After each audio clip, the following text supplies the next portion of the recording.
மனசில் போட்டு கொடாஞ்சிக்கிட்டே இருக்கு கோவலனுக்கு. 12 வருஷம் கழித்து வந்தோம்.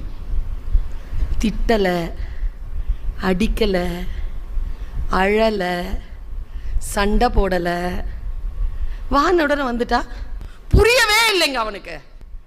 கோவலன் செத்த இடம் அதான். அதை கேட்குறான் அவன். கண்ணகி ஒரு டவுட்டு. என்ன? எழு என்றதும் எழுந்தனை கண்ணகி என் செய்தனை கேட்டடே எங்க அம்மா சொன்னா. அதான் கண்ணகி. ஒட்டு மொத்தமாக வாணியம்பாடியில் இருக்கக்கூடிய எல்லா ஒட்டு மொத்தமான செருப்பையும் ஒன்றா சேர்த்து ஒத்த செருப்பாக மாற்றி ஓங்கி அடித்தா எப்படி இருக்கும்? அப்படி ஒரு பதிலுங்க. போற்றா ஒழுக்கம் புரிந்தீர் யாவதும் மாற்றம் ஏதும் நிகழ்த்த முடியா வாழ்க்கையினன் ஆதலின் எழு என்றதும் எழுந்தனன். மாற்ற முடிஞ்சுதான் என் வாழ்க்கைய? கேடு கெட்ட வாழ்க்கையை நீ வாழ்ந்துட்ட. உன் வாழ்க்கை என்னால் மாற்ற முடிஞ்சுதா? என் வாழ்க்கை உன்னோட இருக்குதே, எனக்கு வேற சாய்ஸ் இல்லையே.